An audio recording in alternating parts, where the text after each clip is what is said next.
It is Friday. Let's take some time to deep dive this Arizona Cardinals San Francisco 49ers matchup. Now, I'm going to be honest with you guys. And I like to be accountable. I like to be honest. I'm not going to lie to you. I like to give you my best analysis and then a prediction at the end of the segment. I've been largely wrong on the Arizona Cardinals outside of little things. I said they would play the Buffalo Bills tough, although I said they would win that game. I said they would play the Rams really tough. I said they would lose that game. I said the Detroit Lions. I said they would play them tough and lose. That was the only one I was right on. And then I had said that they would dominate the Washington Commanders. I just expected them to do so. And they didn't. And that was incredibly disappointing. And it was an indictment on Kyler Murray, on Jonathan Gannon, on Drew Petzing, and the defense. Let me start off here, though, with the Arizona Cardinals defense. This team's defense we knew was going to be awful. We knew that. I warned you. I was at training camp. This defense does not have star-studded guys. We thought that they would be better, and they have been, but we knew that they would be awful. The expectation for this team was to win games because the offense carried them. Not because the defense held teams down. You know that. I know that. Don't make excuses for it. Just be honest. This team is an offensive-driven team.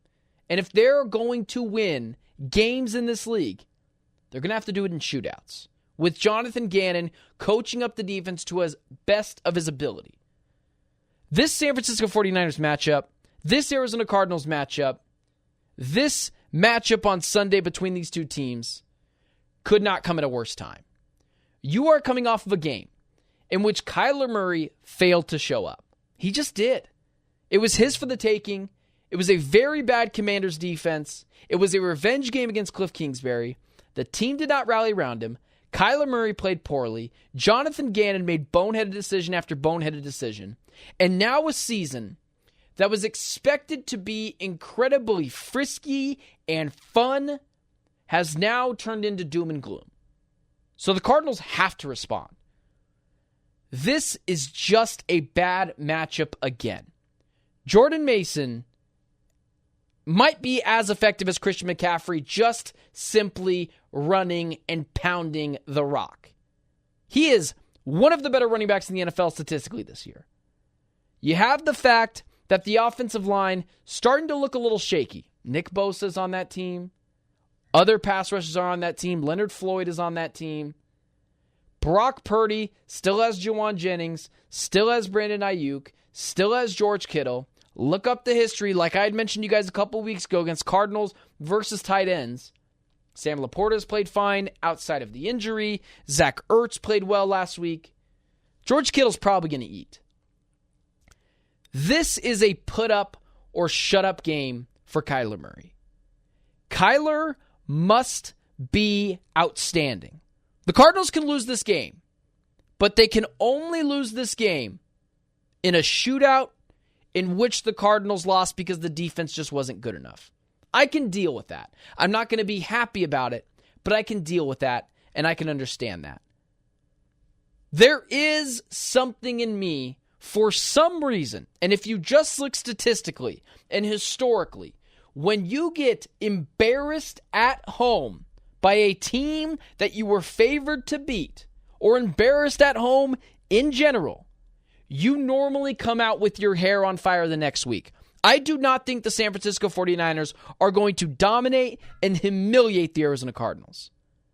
I do think the Arizona Cardinals are going to come out with their hair on fire. And I'm going to be honest with you. It's taking everything of my fiber and my being not to take the Cardinals to upset the Niners in this game. However, it's going to be a very warm game. It's going to be very hot in Santa Clara. And the Niners are out a lot of pieces. But still, I can't do it. I can't trust this team. So instead of picking the Arizona Cardinals to win, I will take the Niners to win this game, but in a very frisky and just smash-mouth football game. I expect Kyler Murray to be awesome. And I'm going to be honest with you. When I say this is a put-up-or-shut-up game for Kyler Murray, I have been nothing but a pure defender and believer in Kyler Murray. I have shielded him from the bullets of criticism from the media, from fans, and from other Cardinals fans. Pundits, you name it. I've shielded him from it. I am at my breaking point with Kyler Murray. There are no more excuses. Like I had mentioned before, the defense we knew was going to be awful.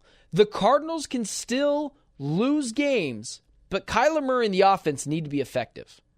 And I have touted the drum. I have pounded the table, consistently saying Kyler Murray is a top 8 quarterback in the NFL. And at the peak of his powers, a top 6 quarterback in the NFL. Last week, that belief took a massive hit. A massive, massive hit. I am at my breaking point with Kyler Murray. He needs to perform. Because if they lose this game in any facet or similar to what it was last week against the Commanders, I might just have to pull the plug on Kyler Murray altogether. He needs to put together a consistent string of games where he is awesome. The idea of Kyler Murray ever being a top 5 quarterback in the NFL, that is so gone from my belief. Maybe one day he can earn it back, but right now I'm not there. I still believe Kyler is one of the most talented quarterbacks in the NFL, but it is put up or shut up time. I'm not going to blame Drew Petzing. I'm not going to blame Jonathan Gannon. I'm not going to blame this defense. The Cardinals can lose this game, but Kyler Murray and the offense better show out. If they lose because of a defensive struggles, what are you going to do? We knew this defense was awful from the get-go. Let's not act like surprised that the defense is terrible. Let's not do that. We have to hold Kyler Murray accountable. And I have defended him, and he's been way more mature, and he's been way more of a leader, and he's taken blame for losses. The final step of Kyler Murray's career is putting together a consistent string of elite or very good caliber games. And I believe Kyler can do it. But if we have any sort of similarity to what happened last week against the Commanders at home, this week with the 49ers, I might have to pull the plug on Kyler Murray. I might have to stop defending the guy. Because at the end of the day, you can be mature, you can have all the talent in the world, and you can show to everyone you are ready to take the next step. But until pen hits the paper, until you go out there and prove it, I cannot continue to defend you. So it is a make or break. It is a put up or shut up game for Kyler Murray.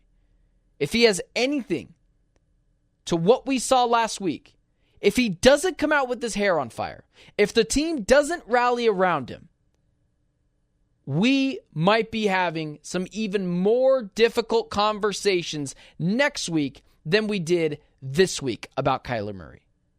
And it is less about winning this game and more about showing the world that you are a franchise quarterback like I have continued to say you are. But at some point, I have to hold Kyler accountable. And at some point, I have to admit I was wrong if I am. But beating the 49ers this weekend or looking amazing in a loss would go a very long way for Kyler Murray. But we have to see it. And pen needs to finally hit the paper. And Kyler needs to be awesome. So although I'm taking the San Francisco 49ers in this game, in a close one, I need to see something special from Kyler.